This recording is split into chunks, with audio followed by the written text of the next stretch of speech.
मैंने आईएनएस विक्रांत पर रहा 2 साल। जी जी जी, बहुत बड़ी। जिसके रनवे से एयरक्राफ्ट कैरियर फाइटर जो है फ्लाई करते हैं। पिछले चुनाव में गांव 2 भाग में बट गया। थोड़ी सी गलतफहमी हुई थी, बटे नहीं, हम लोग तो सटे हुए हैं, जुड़े हुए हैं। तो इसमें क्या स्ट्रेटेजी है आपकी? चकबंदी को किस तरह से मैंने डील किया जाएगा? और चकबंदी जैसा कि कहा जाता है कि खाली पैसा वसूली होती है चकबंदी में, लोगों के चकों को इधर से उधर डिस्टर्ब किया। मेरा नंबर भी जगह जगह कहीं ना कहीं पोस्टरों पर है, और सारे लोगों को मैं आमंत्रित करता हूं कि निसंकोच मेरे से आए थे और वो कहे कि जो है हमको पीट दिए हैं सब। हाँ, तो पूछे कि कई बार पिटा है वो, तो बोला कि 2 बार पिटा है। तो कहे कि 3 बार में पूरा होता है तुम्हारी इस समय आजमगढ़ मंडल की सबसे बड़ी आईटीआई है आपकी ग्राम सभा की। बिल्कुल। किससे आते हैं? एक दिन मैं आपके यहाँ बैठा था तो कोई आया, वो कहा कि 2 बकरी हमारी खो गई। सीरियस। तो जो और प्रश्न बड़ा था कि जल भराव की समस्या जो है गाँव में, हर गाँव में, तो प्रधान जी को पोखरा के लिए धन्यवाद जरूर बोलिएगा। अचीवमेंट की बात हो रही तो बताना जरूरी था कि जो आप तो गिनाने में भूल गए, मैं बता दूं। मैं क्यों गिनाऊं? क्या क्या क्या समस्या है?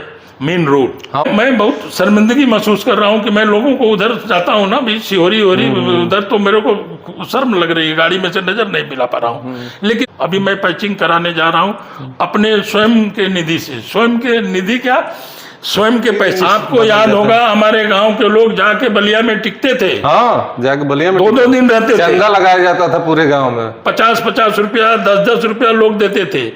और मैं उन परिस्थितियों को बदला हूं। गेट पर से ताकेंगे ऐसे कि वो थानेदार गुस्सा में है कि नॉर्मल तो है। जाते ही बात करेंगे, लेकिन अभी प्रधानी का अचीवमेंट जो आपका रहा, क्या क्या मुख्य कार्य रहे? प्रधान के रूप में कार्य करने का मात्र सिर्फ एक ही उद्देश्य है, गांव का विकास। प्रश्न मांगे थे फेसबुक पे और आए हैं, उसी को मिला करके मैंने बनाया है। नमस्कार, आज हम लोगों के ग्राम प्रधान माननीय ललन सिंह जी आए हैं, हम लोगों को समय दिए हैं। जीवन में इनके बहुत अचीवमेंट रहे हैं। ये भारतीय नौसेना के सैनिक रहे हैं। इन्होंने शिक्षाविद के रूप में 2 आईटीआई स्थापित किया इस गांव में, लोगों को रोजगार का रास्ता, टेक्निकल एजुकेशन में जाने का रास्ता निकाला। प्रधान के रूप में बहुत सारे कार्य किए, उन सब पे भी हम लोग बात करेंगे। बनारस में बेस्ड होकर के वहां पे भी रियल एस्टेट और कारोबारों को फैलाया और एक प्रेरणा के रूप में हमारे गांव सभा में और आसपास में देखे जाते हैं। आज इनसे बात किया जाएगा। नमस्कार। नमस्कार राहुल जी। बड़ा लोगों की अपेक्षाएं या लोग जानना चाहते हैं। कल मैंने फेसबुक पे डाला तो 100 से ऊपर प्रश्न आए हमारे पास कि प्रधान जी से ये पूछिएगा, तो कुछ पर्सनल लाइफ के बारे में बताइए कि कैसे इस गांव से आप निकले, फिर नौकरी किए, फिर व्यवसाय में गए कुछ। राहुल जी, सन 1978 में मेरा ग्रेजुएशन के लिए एडमिशन हुआ विद्यापीठ, काशी विद्यापीठ वाराणसी। और राहुल जी, उसी वर्ष सौभाग्य से मुझे राष्ट्र सेवा करने के लिए अपॉर्चुनिटी मिल गई और मैं इंडियन नेवी में रिक्रूट हो गया और मैं इंडियन नेवी ज्वाइन कर लिया दिसंबर 1978 में। और उस 15 वर्षों की तो बड़ा सुखद और सबसे ज्यादा उत्सुकता नेवी के बारे में ही। मैं जब प्रश्न मांगा लोगों से तो 100 से ऊपर प्रश्न है, जिसमें 60-65 प्रश्न सिर्फ नेवी से रिलेटेड थे। लोगों को ये नहीं पता था कि प्रधान जी नेवी में कैसे। स्वाभाविक है जी जी। हर नौजवान जिसको अवेयरनेस है उसका इंटरेस्ट रहता है कि मुझे भी अवसर मिले कि जो मैं राष्ट्र के हित में और राष्ट्र सेवा में, राष्ट्र रक्षा में काम करूं। जी जी जी। मुझे भी बड़ा अच्छा लगा था और मैंने सेना में जाबाजी के साथ और बड़ा मेहनत के साथ आउट ऑफ टर्न प्रमोशन लेते हुए मैंने 15 वर्षों तक मैंने काम किया। जी जी। हमें पता चला कि भारत के एयरक्राफ्ट कैरियर में भी आप अपनी सर्विसेज नेवी के दौरान दिए थे, तो वो बड़ा क्यूरियोसिटी रहती है सबको जानने की कि है क्या। टीवी पे तो हम लोग देखे हैं कि जहाज उतरती है, हेलीकॉप्टर उतरता है। बिल्कुल सही चित्रण आपने किया है। जैसा आप बोल रहे हैं वैसा ही है। मैन्युफैक्चरिंग, मैंने आईएनएस विक्रांत पर रहा 2 साल। जी जी जी। और विक्रांत में भी जैसे आप बेस पे हैं, जमीन पे हैं, वैसे आईएनएस विक्रांत पे भी सारी व्यवस्थाएं हैं और उस ढंग से उस जहाज का निर्माण तो है। पूरा एक शहर है क्या? कहते हैं लोग एक शहर ही है। शहर का तो रूप नहीं है राहुल जी, यह है कि बहुत विशाल हवाई जहाज। समझ लीजिए कि उसकी लंबाई लगभग लगभग 500 मीटर, बहुत बड़ी। जिसके रनवे से एयरक्राफ्ट कैरियर फाइटर जो है फ्लाई करते हैं। जी जी जी। वो ऐसा सिस्टमाइज है। जी जी। और डेक पे लैंड करने के बाद वो नीचे चले जाते हैं, ऐसे व्यवस्थाएं हैं ट्रॉली के माध्यम से। जी जी। तो मुझे ये भी सौभाग्य प्राप्त हुआ। जी। जो हम सुना करते थे INS विक्रांत के बारे में, और उस पर कार्य करने का भी अवसर प्राप्त हुआ। अब जो है, जो प्रश्न मेरे आए हैं, मेरे कोई प्रश्न नहीं है, मैंने प्रश्न मांगे थे फेसबुक पे और आए हैं, उसी को मिला करके मैंने बनाया है। अब जो मुख्य बिंदु पे आते हैं, प्रधानी पे। पहली बार प्रधान पद के लिए आए लड़ने के लिए, तो लोगों ने भारी समर्थन दिया आपको। मुझे अभी भी याद है कि जब जीत करके नगरा से आप लौटे, तो नगरा से लेके कसौंडर तक 10 किलोमीटर तक लोग खड़े थे, गाड़ियां थीं, और उस यानी लोगों की एक्सपेक्टेशन भी बहुत हाई लेवल पे थी, तभी इतने लोग दिए थे आपको वोट। राहुल जी, मैं एक चीज़ बताऊं, मैं जीत की बात नहीं, मैं पहले एक दिन ऐसा था कि लोगों के आह्वान पर हम लोग जनसंपर्क में निकले थे, और पूरा गांव, पूरी माताएं बहनें, और हमको तो लगता है कि जन जन ने मेरे साथ चल दिया था। अविस्मरणीय दृश्य। हाँ, वो याद है दृश्य हमको। और लोग, मेरे साथी जो बनारस में मेरे साथ प्रवास करते हैं, उस दृश्य को देख के, आस्पद देख के, आखिर ये चल कौन रहा है। एक स्नेह, एक भाव, एक विश्वास जी। और आज भी राहुल जी, मैं उस चीज़ को कायम रखने का प्रयास करता हूँ, निरंतर प्रयास करता हूँ। हो सकता है कि मुझे पढ़ने में किसी को देर लगती हो, कुछ समय लगता हो, अंतोगत्वा लोग जानते हैं इस बात को कि नहीं, लल्लन सिंह का चरित्र, लल्लन सिंह का उद्देश्य और लल्लन सिंह का प्रधान के रूप में कार्य करने का मात्र सिर्फ एक ही उद्देश्य है, गांव का विकास, जी जी। लोगों का सम्मान। जी। और मैं ये बताऊं राहुल जी कि मैं यहाँ राजनीति नहीं करता, यहाँ जातिगत भेदभाव नहीं करता कि ये यादव हैं, ये क्षत्रिय हैं, ये ब्राह्मण हैं, ये गौड़ हैं, ये खरवार हैं, ये कहाँ रहे, ये धोबी हैं। सारे लोग मेरे साथ बराबर बैठते हैं, बराबर बैठते हैं। सारे लोगों को बराबर बैठने की व्यवस्था है, सारे लोगों का सामान्य अधिकार है, सारे लोगों का सामान्य इज्जत है, और सारे लोगों का एक समान विकास है। तो मैं इसके लिए प्रयास करता हूं, और सद्भाव रखने का, सद्भाव बना के रहने का, जो कुछ मेरे पास टूटे फूटे शब्द और मेरे पास योग्यता है, उसको मैं शेयर करता हूं। आपको याद होगा, जब हम आप कभी मिलते हैं तो कुछ बातें होती हैं, पहले भी हुआ करती थी। हाँ, अभी भी होती है। यहाँ तक कि आप जब मेरे बेटे का लीवर ट्रांसप्लांट हुआ था, आप गए थे वहाँ मैदानता में, तो हम लोग बैठ के गांव की बात करते थे। उस दुखद परिस्थिति में भी मैं कुछ न कुछ आप लोगों से जानना चाहता हूँ। तो मेनली दो चीज़ है इस कड़ी में। मैं आपको बताऊं कि बनारस में रह के मैंने एक शिक्षण संस्थान का स्थापना यहाँ किया, उसका भी उस पे आएंगे हम लोग, उस पे बात करेंगे। लेकिन अभी प्रधानी का अचीवमेंट जो आपका रहा, क्या क्या मुख्य कार्य रहे? राहुल जी, मैं बहुत विकट परिस्थितियों में काम किया हूँ, लेकिन न मेरा मनोबल टूटा है, न मैं हिम्मत हारा हूँ, और न पीछे हटा हूँ। ऐसी परिस्थिति आई है कि पहला चुनाव जब मेरी पत्नी प्रधान थी, उनकी असमय मृत्यु हो गई। उनको बहुत दुखद था, पूरे गांव के लिए, हम लोगों के लिए उतना ही दुखद था। और एज ए प्रधान उनको मैंने खो दिया। वो कार्यकाल भी बड़ा डिस्टर्ब रहा मेरे लिए, लेकिन निरंतर मैंने हिम्मत नहीं हारा, मैंने हथियार नहीं डाला, और गांव के विकास के लिए मैं तत्पर रहा। दूसरा कार्यकाल में हमने विकास की झड़ी लगा दी। तमाम ऐसे कार्य हुए हैं राहुल जी कि अगर मैं गिनाने लगूंगा तो घंटों घंटों लगेंगे। हम आपको एक विकास कार्यों की सूची अपने कार्यकाल का दूंगा, और फेसबुक के माध्यम से आप मेरे ग्रामवासियों को दिखाइएगा कि कितने कार्य हुए हैं, कितने रोड बने हैं, कितने इंटरलॉकिंग हुए हैं, कितने खड़ंजे लगे हैं, कितना शौचालय बने हैं। हजारों हजार की संख्या में शौचालय का निर्माण हुआ है। आप प्रमुख रूप से सौदागृह एक बनवाए हैं जो हर गांव में नहीं हो पाता है, और मैं ये नहीं कहूँगा कि प्रधान सक्षम नहीं होता है, इसके लिए प्रयास करना पड़ता है, थोड़ा दस्तखत देनी होती है, दौड़ भाग करना होता है, दौड़ भाग करनी होती है, वजन और जिला अधिकारी महोदय से, CDO महोदय से संपर्क बनाना होता है। कई जगहों पे वजन भी दबाव बनाना पड़ता है। अब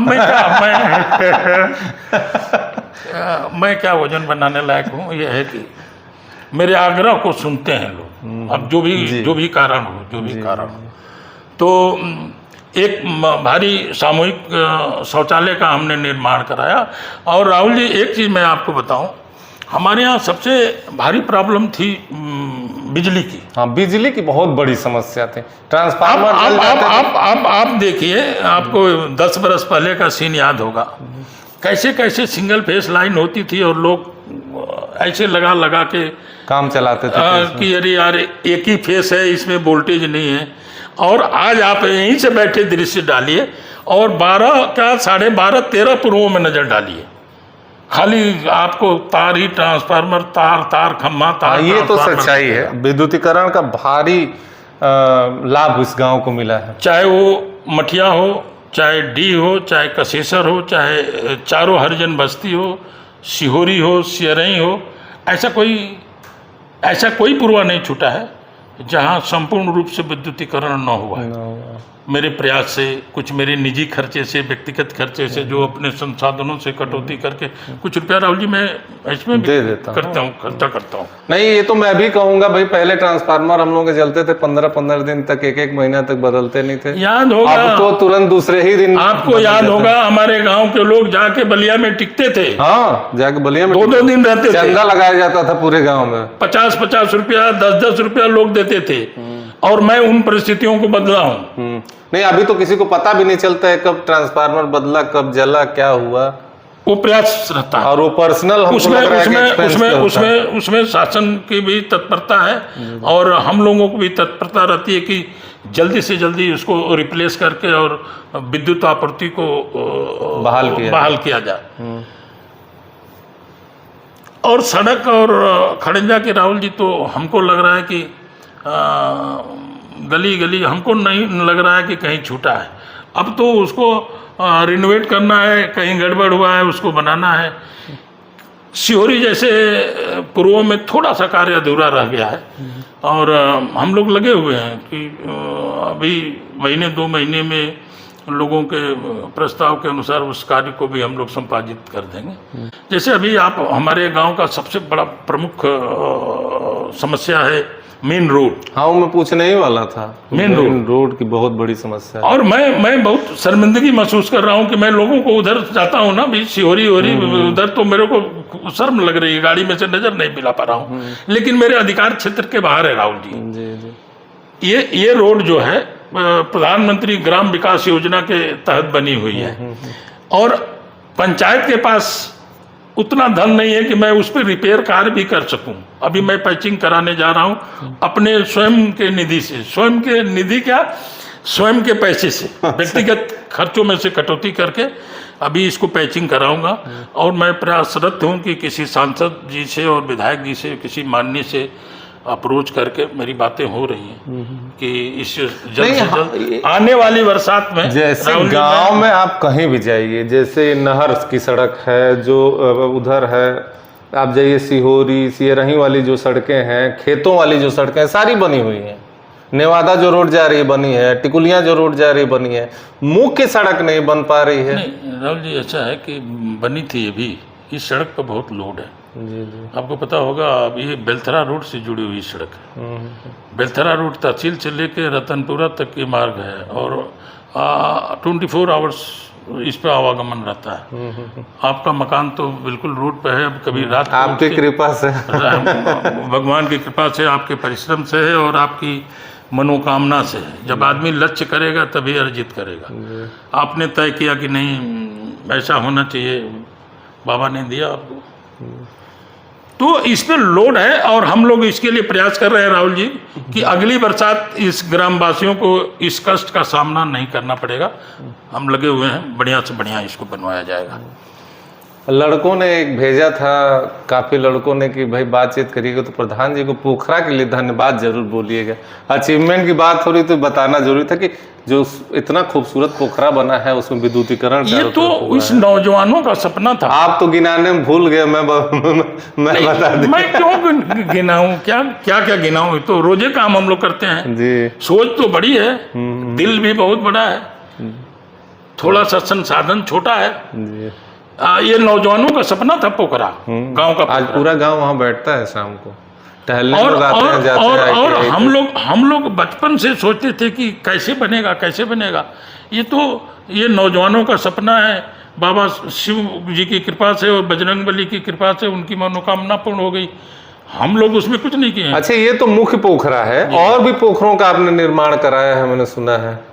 राहुल जी जितने सरकारी तालाब है, सरकारी तालाब मतलब जो ग्राम सभा के तालाब हैं,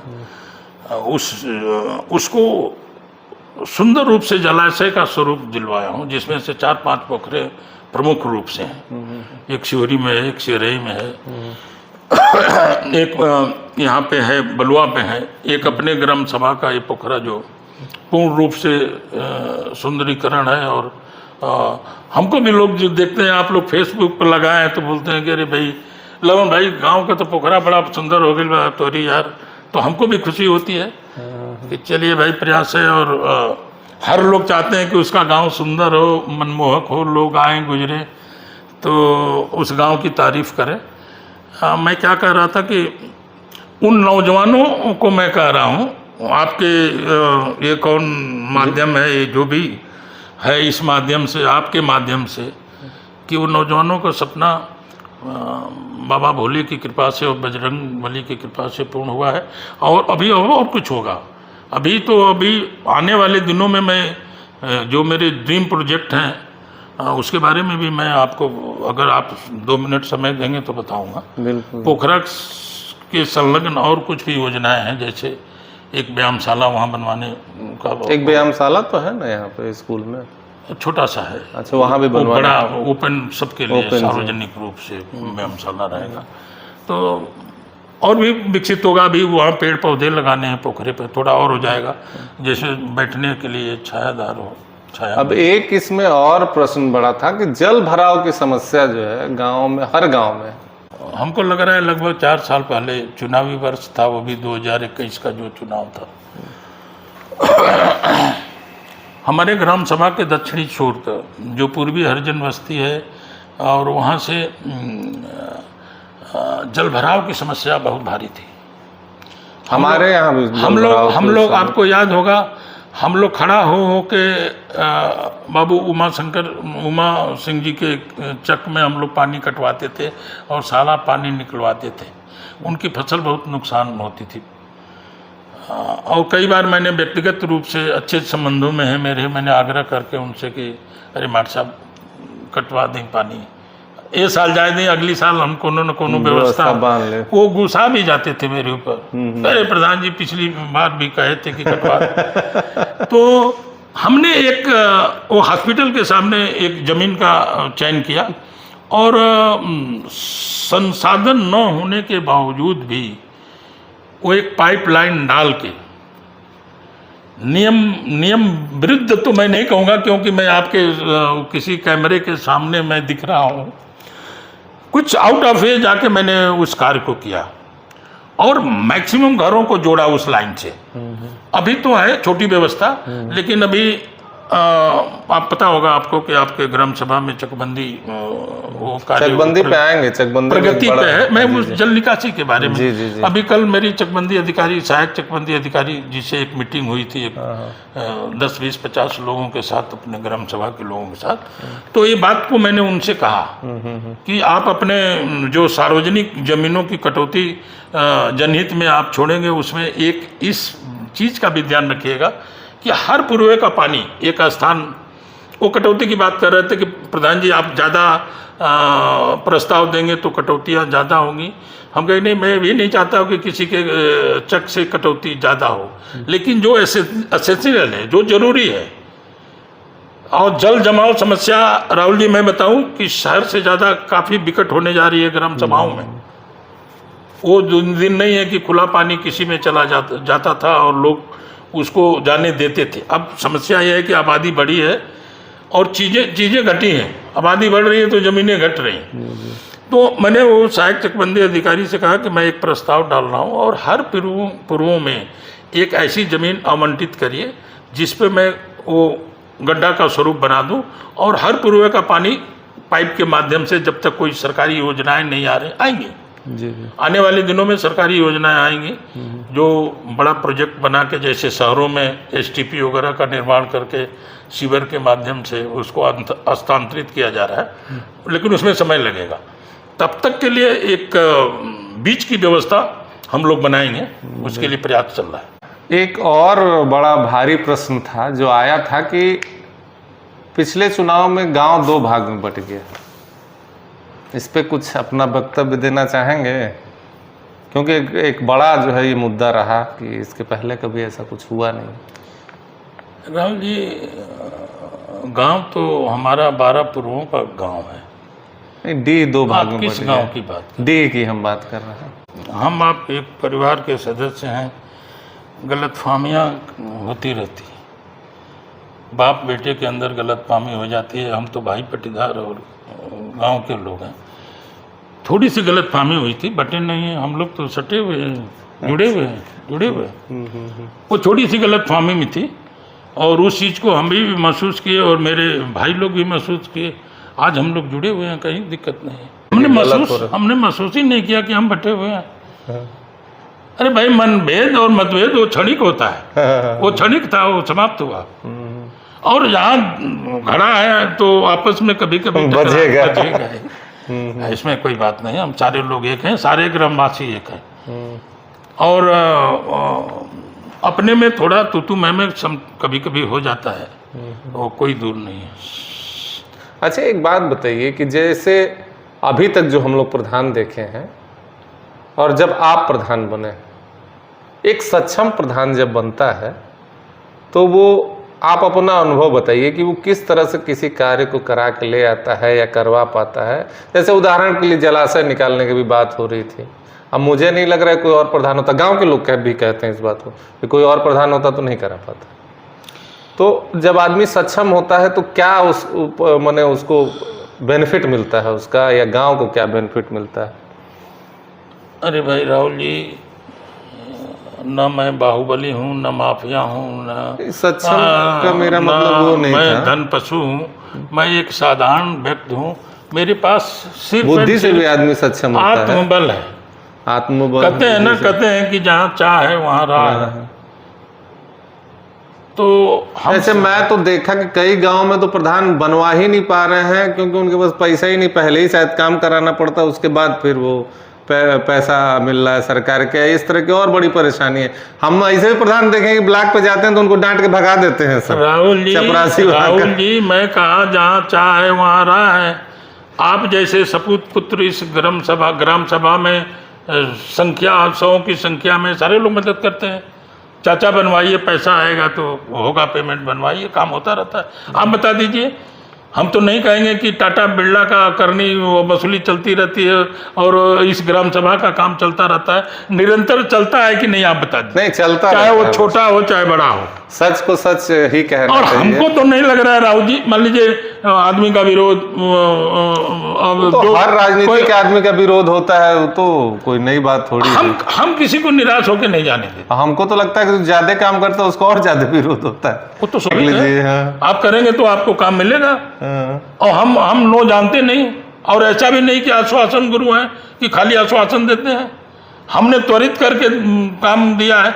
24 घंटा अगर मैंने बताया राहुल जी कि 24 घंटा, तो 24 घंटा में भी काम हुआ है। हाँ, हुआ है काम। अभी मैं आपको बताऊं, एक छोटी सी घटना, एक पूर्व की बात है। कुछ 2-4 घरों में एक केबिल की जरूरत थी। देखिए, व्यक्तिगत चीज़ें भी मेरे पास आती हैं, उसको भी मैं एक्सेप्ट हल करता हूँ उसका भी। कि एक मेरा भाई कर रहा है, एक मेरा भतीजा कर रहा है, एक मेरा काका कहता हूँ कि अरे प्रधान जी हो जाए। आर्थिक मदद भी तो आप हर जगह करते हैं, जिनको बहुत ज्यादा जरूरत होती है तो आर्थिक मदद भी कर देते हैं। जो संभव है, जो मैं कर सकता हूँ। जी जी जी। मैं करता हूँ, और जो मेरे लायक है, मेरी जो सीमा के अंदर है, छोटी छोटी चीजें हैं वो करके बताने में, वो बताने से हल्का हो जाता है जी। हाँ, वो बड़ा वो करके कि ये बात हम कहीं कि ना कहीं, संकोच में हम कहे अरे बताओ बताओ, वो बताए। मैं बोला कि मैंने कहा कि हमको आज भर का समय दीजिए। तो कहता अरे 10-15 दिन महीना दिन में हमें काल तोरी लाइन जरल मिली, और जो गो पॉइंट खबर तो वो 5 गो पॉइंट केबल सहित जरल मिली। आज वो काम हो रहा है, आज शाम तक वहाँ प्रकाश रहेगा। मैं किसी व्यक्ति का नाम इसलिए नहीं बताना चाह रहा हूँ कि वो क्यों ये है, मतलब ऐसे भी चीज़ें आती हैं। तो हम ना नहीं कहते हैं राहुल जी, वो सम्मान है, वो कुछ अपना समझ के आ रहे हैं, वो इसलिए नहीं समझ के आ रहे हैं कि हमको मत दे के प्रधान बनाए, उनका अधिकार है, मैं उनके परिवार का हूँ, उनके घर का हूँ। हाँ, गांव तो पूरा एक परिवार ही होता है। जी, ये तो एक व्यवस्थाएं हैं कि उसके तहत एक प्रक्रिया है कि चुनाव होगा और प्रधान जी बनेंगे। लोग तो ऐसे ही प्रधान जी एक और जो है कार्य होता है प्रधान का, वो होता है जुडिशियल वर्क भी उसको मिलता है कि वो पंचायत करके अगर कोई परेशानी है गांव में तो कोशिश करे कि हल हो जाए, और कोर्ट कचहरी के अननेसेसरी आर्थिक खर्चे, पुलिस परेशानी से दूर रहे। तो इस 10 साल में इसमें क्या आपने किया है, क्या अचीवमेंट रहा है आपका? जैसे मैं पहले एक बड़े मजेदार किस्से आते हैं। एक दिन मैं आपके यहाँ बैठा था तो कोई आया, वो कहा कि 2 बकरी हमारी खो गई।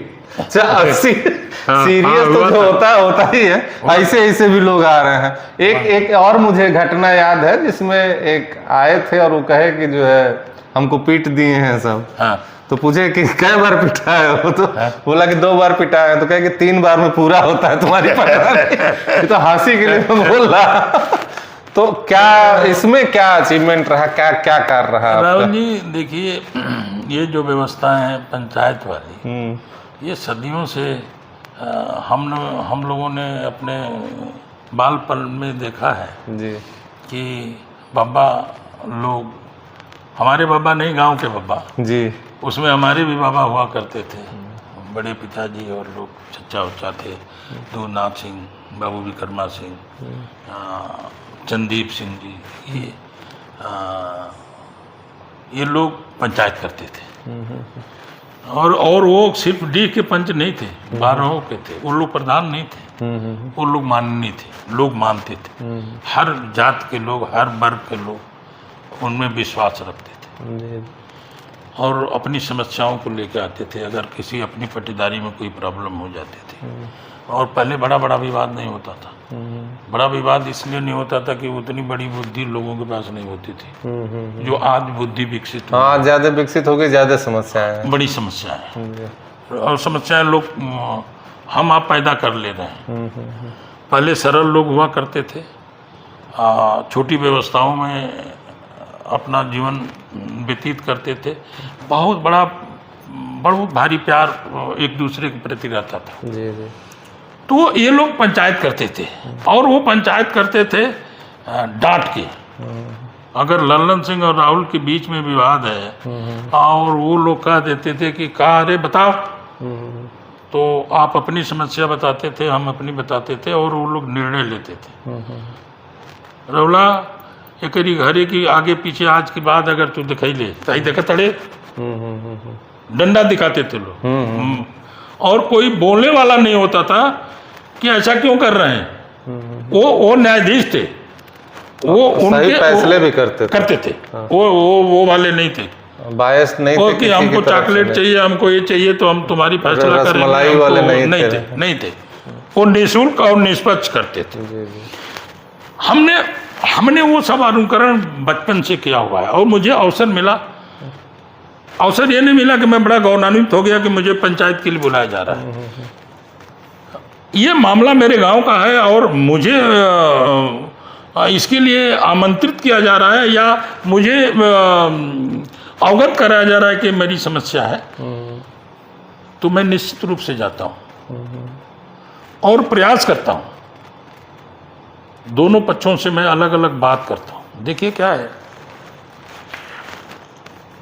मैं अभी थोड़ी देर पहले आपसे कहा था कि जहाँ चाह है वहाँ राह है। तो आप जिस कार्य करने के लिए गए हैं, अगर मन से, दिमाग से और लगन से ईश्वर का बंधन करके जाएंगे तो निश्चित रूप से सफलता मिलेगी। बिल्कुल बिल्कुल। और पंचायत भी है, मैं इस ढंग से ईश्वर का मनन करके, ईश्वर मुझे इसकी ख्याति प्रदान करना कि मैं जाऊँ, ये हो जाए, उस बेचारे का प्रॉब्लम हल हो जाए। मैं बताऊं आपको राहुल जी, इस ग्राम सभा की ऐसी ऐसी समस्याएं थी जो 20 सालों से लंबित थी, न्यायालय में लंबित था, खेत भर्ती करा दिया गया था एसडीएम और उप जिलाधिकारी के माध्यम से, हमने उसको भी निस्तारण कराया। पूरी प्रचंड गर्मी में मैंने बिना लेखपाल और बिना कानूनगो के मैंने लोगों को फीता पकड़वा के अपने खुद जमीन की पैमाइश किया, दोनों पक्षों को बुला के। एक थ्योरी का मैटर मैं बता रहा हूँ। और रात को 8 बजे तक उस पंचायत को मैंने संपादित किया और दोनों लोगों का हाथ मिला के, गले मिलवा के तो मैं रात को आया हूँ और दोनों परिवार प्रसन्नचित्त है। वही 25 साल वाला था क्या? 25 सालों से वो प्रॉब्लम था सिहोरी का। और ऐसी बहुत सारे ऐसी प्रॉब्लम है कि पहली बात क्या है कि हम अगर वहाँ गए तो मैं आग्रह निवेदन करता हूँ कि भाई लोग, पंचगण कमेटी में कौन कौन है तो मुझे चेहरा दिखा आपका, उनका, जो भी गण है, तो मैं कहता हूँ भाई साहब हम लोग सौगंध लेके बैठेंगे कि जो भी करेंगे न्याय उचित करेंगे, इसके विरुद्ध कुछ नहीं करेंगे। सहमत है आप लोग? तो सहमति बनती है। अगर इस पे जिसकी सहमति नहीं है तो मैं आग्रह ये भी करता हूँ कि कृपया इस चौपाल में न बैठे। आप सुने होंगे। हाँ, मैं अच्छा आग्रह करता हूँ। और इस क्या कहते हैं कि बिंदुओं के साथ हम लोग बैठते हैं और लगभग सेटल होता है मामला। तो आपकी कोशिश रहती है कि पुलिस प्रशासन कम ही आए, चीज़ें सेटल हो जाए लोकल लेवल पे? राहुल जी, आप पढ़े लिखे व्यक्ति हो, आप इलाहाबाद यूनिवर्सिटी के छात्र रहे हैं और आपसे जब बातें पहले भी होती हैं तो हमको महसूस होता है कि बहुत सारी चीज़ें आपको अवेयरनेस है, बहुत सारी चीज़ों का। हमको लगता है कि आप लाभ भी कुछ किए हैं, वो इसकी भी जानकारी है। 2 साल करके छोड़ दिए। किए है ना, वो झलकता है, 2 साल करके छोड़ दिए। तो आप जब समझाएंगे कि पुलिसिंग क्या है और कचहरी क्या है, आप किसी को बताएंगे, अपने भाई को, अपने परिवार वालों को, तो उसको समझ में नहीं आएगा। आएगा। आप थाने पे जाएंगे तो थानेदार गमछा से कुर्सी झाड़ के बैठाएगा आपको। तो हम वहाँ क्यों जाएं जहाँ हमको सम्मान ना मिले? गेट पर से ताकेंगे ऐसे कि वो थानेदार गुस्सा में है कि नॉर्मल तो जाते ही पहले पैसा और डंडा दो मैं ये बात नहीं कहूँगा कि मेरे बहुत थानेदार मित्र भी हैं, नहीं, सच्चाई भी है। हमारे घर परिवार गांव के लोग थानेदार हैं, मैं वो बात नहीं कहूँगा। अरे आपके घर परिवार में तो IAS हैं लोग, वाइस चांसलर हैं, प्रोफेसर हैं, सब कुछ है। तो मैं वो बात नहीं कहूँगा। वो व्यवस्था हम जो कह रहे हैं कि भाई हम घरेलू दवा खा के अपना रोग ठीक कर लेंगे तो हम अंग्रेजी का सेवन क्यों करें, मेरा कहना है। तो ये व्यवस्था है। अभी देखिए सरकार ये जुडिशियल को ग्राम सभा के स्तर तक, ग्राम न्यायालय की भी व्यवस्था हाँ वो होनी जा रही है। अच्छी बात है, होनी चाहिए कि भाई हमारा झगड़ा हम अपना यहीं सलटा लेंगे। पहली बात, हम झगड़ा करेंगे नहीं, कम से कम झगड़ा करेंगे। पहले वैसा हम लोग गोष्ठी करेंगे, प्रवचन सुनाएंगे, ऐसा चीज़ें हम लोग आयोजित करेंगे कि इस माध्यम से जाए। अरे भाई, सद्भाव का मतलब यही है ना कि झगड़ा नहीं। अगर सद्भावपूर्ण वातावरण में आप रह रहे हो और ग्राम सभा में आप हैं तो आप अदालत और न्यायालय और पंचायत तक जाने की कोई बात ही नहीं। भाई जिसे मिलते हैं, हम लोग मिलते हैं, 10-10 लोग, 20-20 लोग बैठते हैं, तो यही सब बातें होंगी ना। बिल्कुल। तो पंचायत व्यवस्था बहुत ही अच्छी है और पंचायत में हम लोगों की आस्था भी होना चाहिए। और पंचगण का ये भी दायित्व बनता है कि उस धर्म का निर्वहन करें, उस धर्म का निर्वहन करें। धर्म का निर्वहन मतलब समझ रहे हैं? समझ रहा हूँ। पक्षपात न करें, पक्षपात न करें। और निश्चित रूप से अगर पक्षपात नहीं है और कोई उसमें भेदी नहीं है, बेदी बिगाड़ते हैं, नहीं है तो लोग मानते हैं, हल हो जाता और थैंक्स करते हैं, धन्यवाद करते हैं।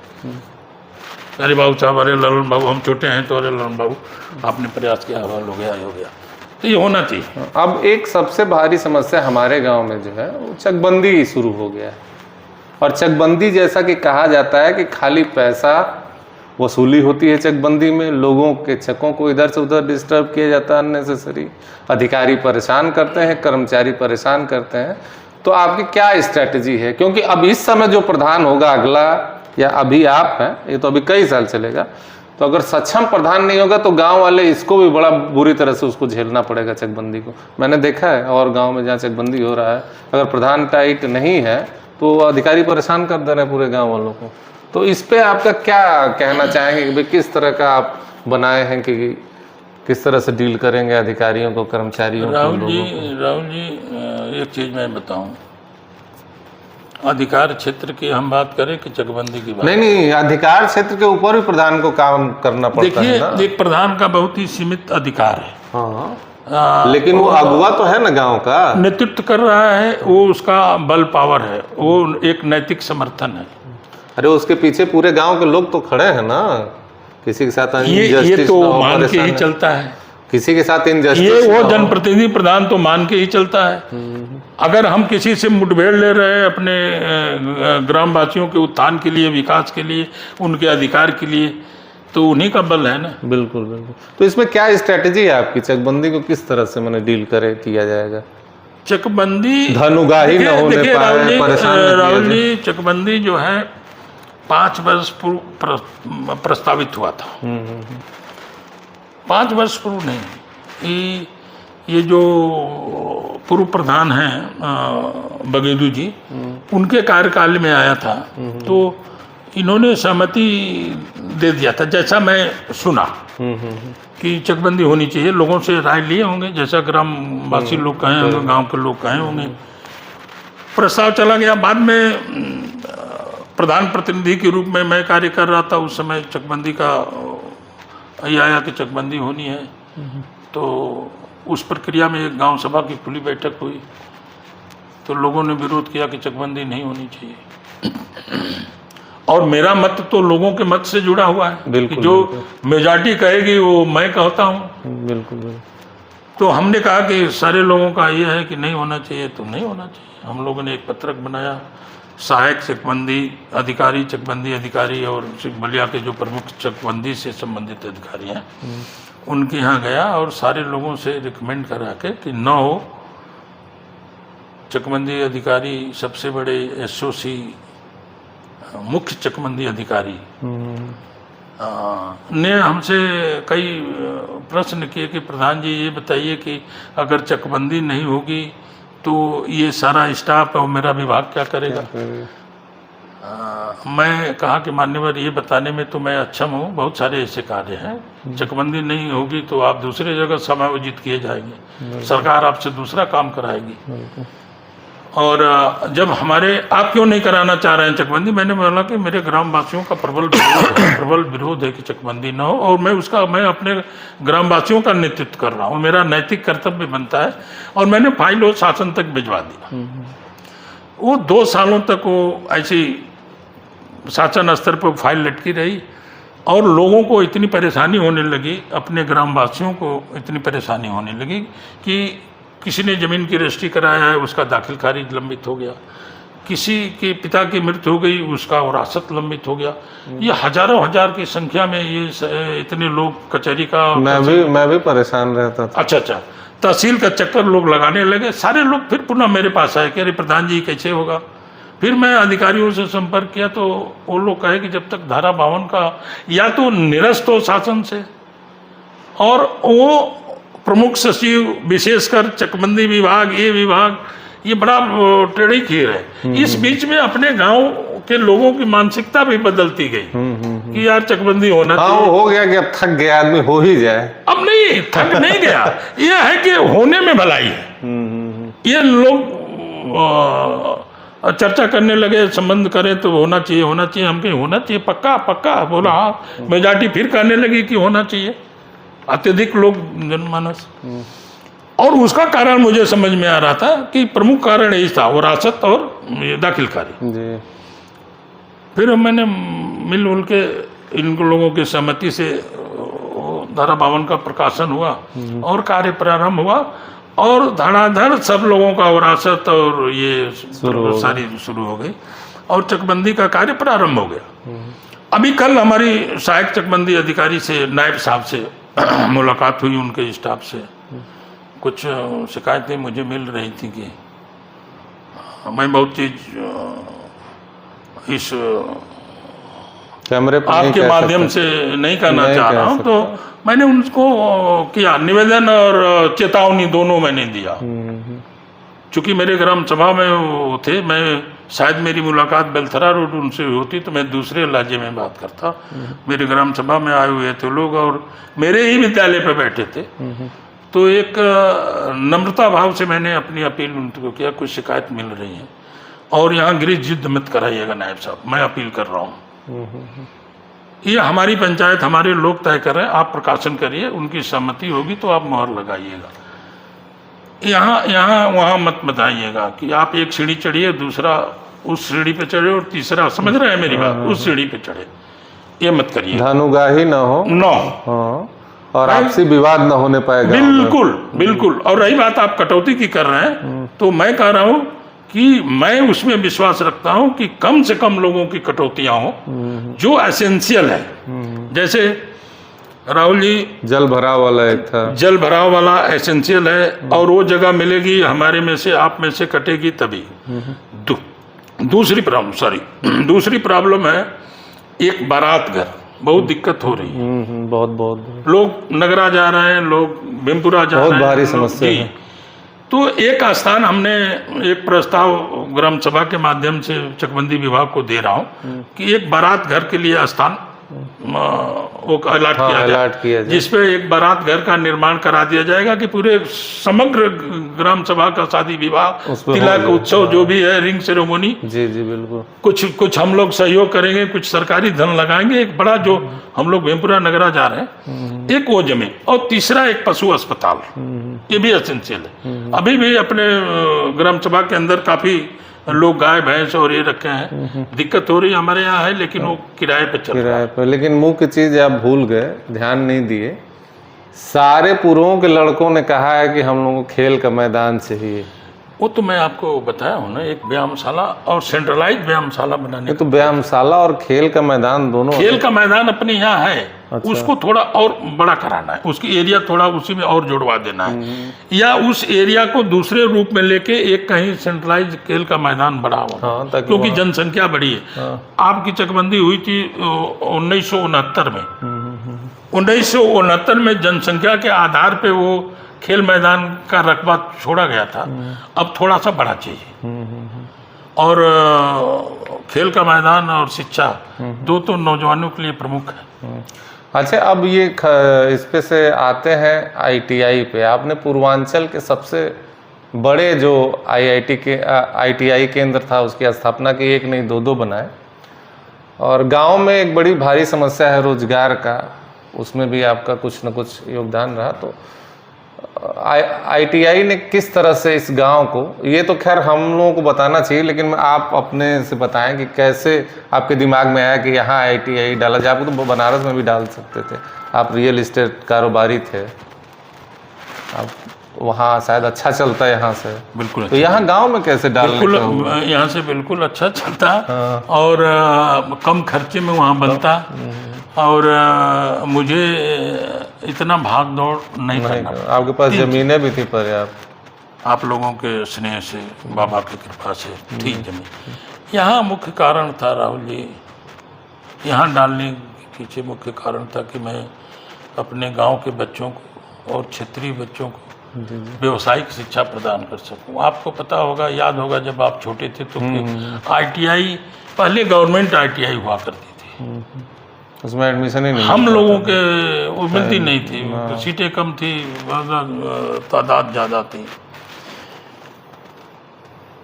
तो इस सोच के साथ कि हमारे गांव के बच्चे, हमारे क्षेत्रीय बच्चे नज़दीक कम खर्चे में बिना किसी साधन के पैदल जाके व्यावसायिक शिक्षा ग्रहण कर लेंगे।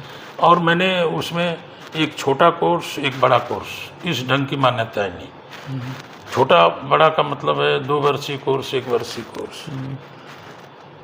और इस उद्देश्य से 2009 में मैं पहले ITI का निर्माण कराया। Kalpnath ITI, Kalpnath industrial training institute. 2009 में वो प्रारंभ हो गई थी, एडमिशन सत्र शुरू हो गया था। और एक तो उद्देश्य ये था कि गांव के बच्चे, अपने क्षेत्रीय बच्चे, और तीसरा उद्देश्य ये था कि मेरा गांव आना जाना बना रहे। ये एक लोगों के उत्थान, लोगों के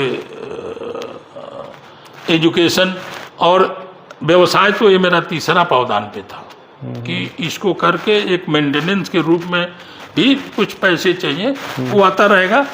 और यही था कि इसी बहाने मेरा गांव से आना जाना भी बना रहेगा। मेरे क्षेत्रीय बच्चों, मेरे ग्रामवासियों को, अभी मैं बताऊंगा आपको राहुल जी, आप हर्षप्रद हो जाएंगे कि कितने बच्चे सरकारी नौकरियों में हैं। आप कुछ डाटा हो तो बताएं। हमको जवानी डाटा है, मान लीजिए 2, 4, 5 कम ज़्यादा हो सकते हैं, वो जवानी मेरे पास होता है। तो थैंक यू।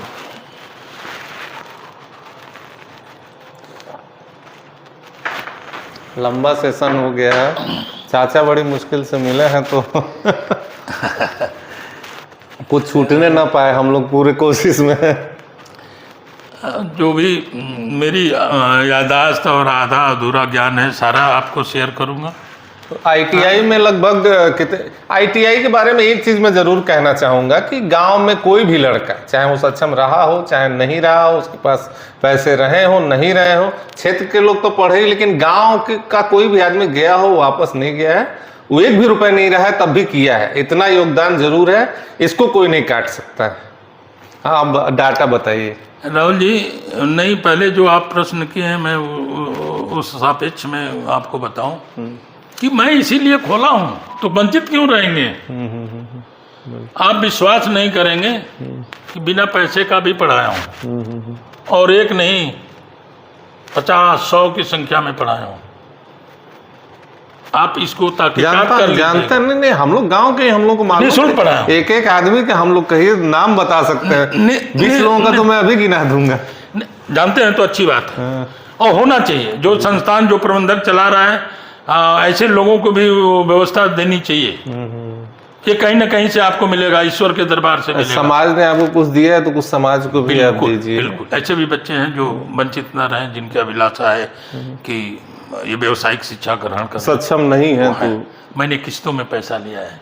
बहुत लोगों से मैं दुकान जैसा उधार भी लिया, चल 500 एग्जाम दो, दे देना, देखा जाएगा, चाचा से ले लेंगे हम। मैं अपने बेटे से कहता हूँ, सह प्रबंधक अविनाश सिंह से, कि भाई देखो इसका छोड़ो यार, ये लड़का दे देगा, जब कमाएगा तो देगा। ऐसे भी पढ़ाया गया है। और ये ऐसा ITI है कि यहाँ एडमिशन मिलना मुश्किल। तो मेरे ननिहाल से लोग आते हैं, बिलथा रोड से मैंने देखा है आते हुए, बरौली बिलौली से लड़के आते हैं, उसके बाद भी अपने गांव वालों को एडजस्ट करने के बाद ही किसी को एडजस्ट किया जाता था। आपको याद होगा राहुल जी कि आप ये बताइए, मैं दूसरी ITI को बनाया एक ही जगह? जी बिल्कुल, यही कारण है जो आप, मेरे पास 500 सीट की मान्यता थी और 500 लड़के वापस हो जाते थे। गवर्नमेंट ITI में नहीं जाते थे, सलेमपुर के ITI में नहीं जाते थे, और एक दूर ITI थी, एक नगरा में, वो प्रधान जोगिंदर यादव जी है, उनकी ITI खुल गई थी। सारे बच्चे मेरे यहाँ आते थे, और इसलिए आते थे कि अनुशासित ढंग से उनके पाठ्यक्रम को पूरा किया जाता है। बिल्कुल, इसलिए आते थे। फिर मैंने दूसरी ITI का स्थापना 2015 में किया, 500 सीट की। इस समय आजमगढ़ मंडल की सबसे बड़ी ITI है आपकी ग्राम सभा की। बिल्कुल बिल्कुल। इसके और एक और मैं बात बताऊं, अपने मुंह से अपनी व्याख्या तो नहीं करनी चाहिए, लेकिन ये मैं उस व्यवस्था की व्याख्या कर रहा हूं और सराहना कर रहा हूं। एक अधिकारी आए थे हमारे यहाँ, कुछ यूनिट सीटें बढ़ानी थी जांच में, कानपुर। वो इसमें 2 सेक्टर वो करता है, विजिट करता है, एक स्टेट और एक सेंट्रल। तो सेंट्रल के अधिकारी आए थे जांच में। हमारे इलेक्ट्रीशियन की कुछ सीटें बढ़ानी थी, तो वो विद्यालय जब भ्रमण करने लगे तो थोड़ी दूर जाने के बाद वो कैमरा मैन को बुलवाए। वो जब अधिकारी जांच में आते हैं तो वो कैमरे की रिकॉर्डिंग चलती है। तो पहले ऐसे ही घूम रहे थे, और जब रिकॉर्डिंग करनी होती तो बोलते हैं कि कैमरा मान करो भाई।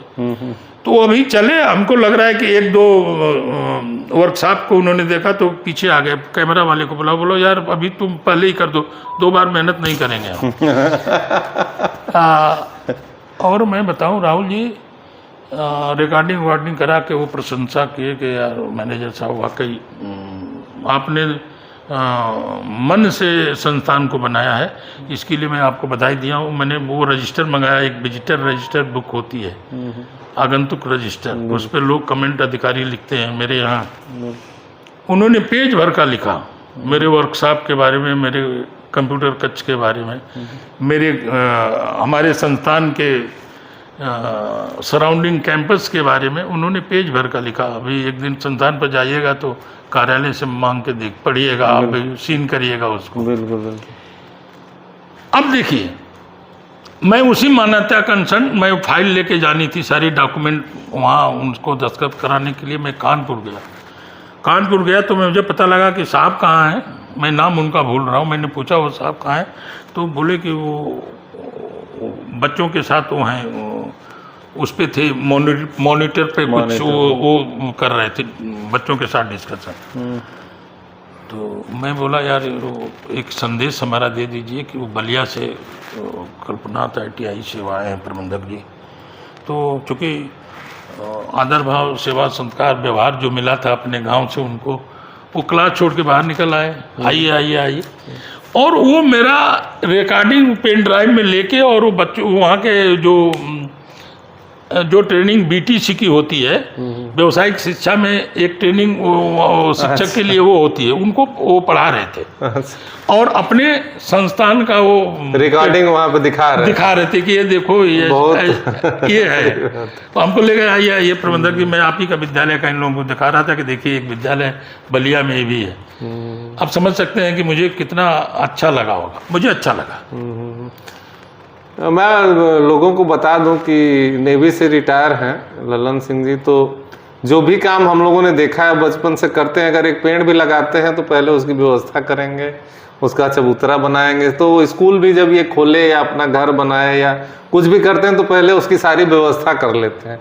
तो इस तरह की चीज़ें देखने को थोड़ा कम मिलती है और जगहों पे। स्कूल पे जाने पे जिस तरह से मशीनें हैं, दिल खुश हो जाता है। राहुल जी अपने यहाँ नहीं, हम अपने ग्राम सभा में मैं काम करता हूँ तो वैसे ही करता हूँ। हाँ, जो भी आप करते देखते हैं मिस्त्री लेबर से मेरा झड़प हो जाती है। व्यवस्थित टेबुल भी वैसे मेरे सहयोगी साथियों से झड़प हो जाती है कि अरे क्या यार, थोड़ा सा तुम मेहनत करोगे, थोड़ा गाइड करोगे तो और सुंदर काम हो जाएगा।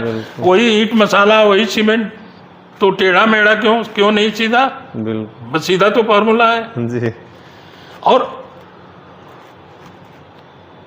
मैं क्या बताऊं, ये क्वालिटी तो आप में भी है। नहीं, हम तो सीखे हैं आप लोगों से, हम तो बच्चे हैं। ये और होना भी चाहिए। अब हम हमारे से नहीं सीखे हैं, हमसे भी सीखे हैं तो अच्छी बात है। अगर अच्छा चीज़ें मेरे में है तो सीखना चाहिए। बिल्कुल, हम लोग जहाँ जाते हैं वहीं से कुछ सीखते हैं। जहाँ जाएंगे कुछ कलेक्शन होगा वहाँ से सीखेंगे, जो अच्छा लगेगा उसको गांव में लाते हैं, घर पे लाते हैं, बनारस में लाते हैं। तो लगभग कितने बच्चे जो हैं अभी तक निकले होंगे और कितने ऐसे हैं जिनको नौकरी मिली होगी हमारे यहाँ ITI से? बिल्कुल जी राहुल जी, लगभग 600 प्रति वर्ष प्रशिक्षित होकर बच्चे जाते हैं हमारे यहाँ से ITI से। हाँ, नहीं, मैं बताया ना कि आजमगढ़ मंडल की सबसे बड़ी ITI है जी।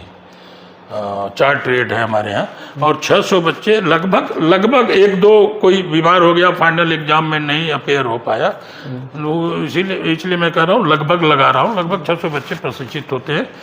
और 600 बच्चों में से हम लोग प्रयास करते हैं कि कम से कम 150 से 200 बच्चे जॉब में जाएं, उनको स्वरोजगार मिले। और कैंपस सिलेक्शन मैं बताता हूँ जी, हमने प्रारंभ में कई वर्षों तक कैंपस सिलेक्शन लगवाया यहाँ अपने विद्यालय पे। कारण यह है कि हमारे यहाँ बच्चे बलिया क्षेत्र से, फेफना क्षेत्र से और यहाँ क्षेत्र से भी बच्चे आते हैं, अभी भी हैं दूर दराज। जो बच्चे हमारे यहाँ पहले पढ़ के गए वो कहते हैं वहाँ जाओ, वहाँ एडमिशन कराओ, अभी भी है बच्चे। बेलथरा रोड, रतनपुरा, बहुत दूर दूर के आते हैं, बरौली, इधर आप ये चले जाएंगे दुबारी वाला क्षेत्र, मैक्सिमम बच्चे वहाँ तक आते। बीच में आपको कई ITI मिलेंगे। तो हम सेंट्रलाइज कैंपस सिलेक्शन लगाते हैं गवर्नमेंट ITI पे, और अच्छे इंडस्ट्रियल को बुलाते हैं जिनपे जो सैलरी बढ़िया दें, जो जाके मेरे बच्चों को लेबर के रूप में न प्रयोग करें, इनके तकनीकी शिक्षा का उपयोग लें। तो हम लोग उस माध्यम से भेजते हैं। मैं अपने व्यक्तिगत संबंधों से जो अधिकारीगण लोग कुछ बनारस में चुके रहता हूँ, तो तमाम लोगों से संपर्क है। तो ऐसे जो लोग नोएडा और ये हैं, उनके माध्यम से बात करके जो बच्चे इंटरेस्टेड रहते हैं, कुछ बच्चों को ऐसे भिजवाते हैं। तो हमारे यहाँ से लगभग 150 से 200 बच्चे सरकारी नौकरी में हैं, जैसे कि बिजली विभाग, SSO, JEE हो गए हैं अभी, SSO के पद पर नियुक्ति हो गई, अभी जूनियर इंजीनियर है हाइडिल में। आपके गांव के हैं, आपके ग्राम सभा के हैं, मठिया के हैं, तमाम लड़के हैं। और प्राइवेट में लगभग कितने बच्चे हुए होंगे? प्राइवेट तो राहुल जी, आप दिल्ली गए हो, कोई मिला है कि नहीं? नहीं, हमको तो मिलते ही रहते हैं। बाबू जो बीमार थे उसमें गया था तो रोज आते ही थे बच्चे। जितने बच्चे इस क्षेत्र के हैं उनको पता था कि वो अविनाश सिंह का लीवर ट्रांसप्लांट हुआ है। रोज ही 25-50 फर्रुखाबाद, नोएडा, गाजियाबाद में जो कार्यरत थे सब मिलने आते थे। बल्कि तुम कहाँ हो तो मैं यहाँ हूँ सर, मैं यहाँ हूँ सर। इनफैक्ट बाद में हम लोग बड़ा परेशान हो गए थे, बड़ा हॉस्पिटल था, तो हम लोग कहे कैसे रोका जाए इन लोगों का आने से। तो हंसी मजाक में हम लोग कहे कि कोई आए तो पहले ब्लडे निकलवाना शुरू करो ताकि आना कम करे लोग। अच्छा, देखिए क्या है ना, ऐसे समयों पर लोगों का आना जाना बिल्कुल एक वो पीड़ा दर्द कम होता है। लोग आते सुनते थे, बच्चे आते थे कि गुरुजी का ऐसा हुआ है। अविनाश सिंह को भी गुरुजी के रूप में नहीं देखा जाता, क्योंकि वो प्रबंधन से जुड़े हुए हैं। तो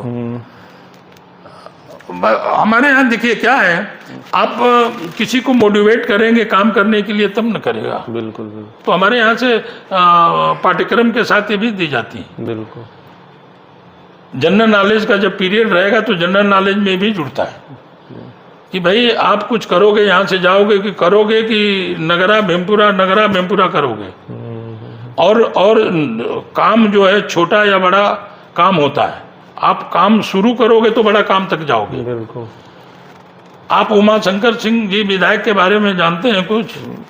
बहुत ज्यादा नहीं, लेकिन अभी कुछ तो जानते होंगे ना कि वो कहाँ से थे, कहाँ गए? पहुंचे जी, करके ही पहुंचे। करके ही गए। नहीं, अभी एक डिबेट में मैं उनके साथ हिस्सा लिया तो मुझे बाकायदे बुलाया गया, उनके घर में बुलाया गया था, तो मैं गया भी। अच्छे हैं बेचारे, कहाँ से विधायक जी ने प्रयास किया और कहाँ तक गए। और एक बार उनके नाम से जुड़ा हुआ है कि अच्छे व्यक्ति हैं। तो अच्छा व्यक्ति, हम लोग भी शिक्षा देते हैं अपने नौजवानों को कि अच्छा व्यक्ति बनो, पढ़ाई करो। और मेरा संबंध तो आप नौजवानों से है और बुजुर्ग लोगों से है, सीनियर सिटीजन वाले लोगों से भी मित्रता है, हर तरह के लोग हैं। और हमारे पास जो कुछ है मैं उसको शेयर करता हूँ।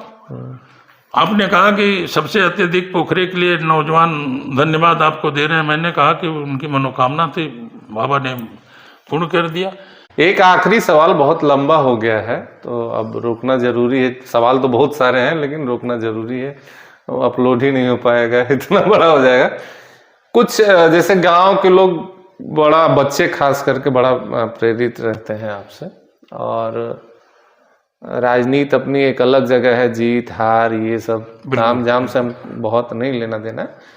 बच्चे प्रेरित रहते हैं, आपके जीवन की जो उपलब्धियां हैं, जो आपका उठना बैठने काम करने का तरीका है। हम लोगों ने भी आपसे बहुत सारी चीजें सीखी। जब गांव में मैं आया तो किस तरह से घर होना चाहिए, किस तरह से पौधा होना चाहिए, पेड़ होना चाहिए, बोलना चाहिए, दरवाजे पे कोई आए तो किस तरह से उसको उठाना चाहिए, हम लोगों ने सीखा, फॉलो भी किया अपने जीवन में। तो बच्चों को कुछ संदेश अपने गांव के बच्चों को देना हो तो क्या कहना चाहेंगे आप? राहुल जी, देखिए, बच्चों के लिए मेरा संदेश, निर्देश, आदेश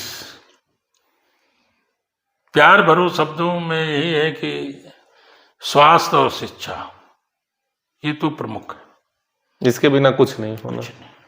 कुछ नहीं। दोनों तरफ ध्यान देना है। व्यायाम भी करना है, पढ़ाई भी करना है, स्वास्थ्य को ठीक रखना है, अनुशासित रहना है। अनुशासित रहेंगे तो अपने माता पिता, चाचा चाची, भैया भाभी सबका आदर करेंगे, नम्रता से पेश आएंगे। और जब इस तरह का व्यवहार अपने बड़ों से करेंगे तो एक आशीर्वाद प्राप्त करेंगे आप। वो दिखता नहीं है, वो दिखता नहीं है, वो हृदय से मिलता है तो आपकी ऊर्जा को बढ़ाता है, आपकी शारीरिक शक्ति को बढ़ाएगा, आपकी विद्वता को बढ़ाएगा, आपकी गुणवत्ता को बढ़ाएगा, वो मिलेगा।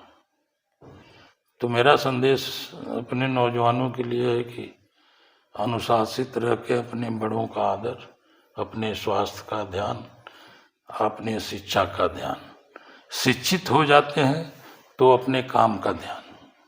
जैसे बहुत अच्छा काम नहीं मिलता है तो लोग नहीं करते हैं, जबकि होना ये चाहिए कि कोई भी काम छोटा बड़ा नहीं होता। क्या कहेंगे? गलती करते करना चाहिए। काम राहुल जी छोटा बड़ा नहीं होता, काम तो काम करना चाहिए, उसी से रास्ते बनते हैं। आप काम करेंगे तभी आपको बड़ा काम मिलेगा, उसी से रास्ते बनेंगे। बड़ा काम खोजेंगे तो खोजते ही रह जाएंगे, उसमें कोई शर्म नहीं होनी चाहिए। एक चीज मैं बताऊं आपको राहुल जी, 2 मिनट और हमको समय दें जी।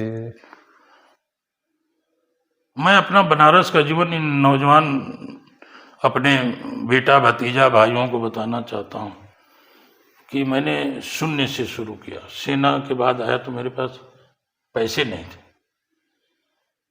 जी। ये बात कहते हुए मैं भावुक हो जा रहा हूँ।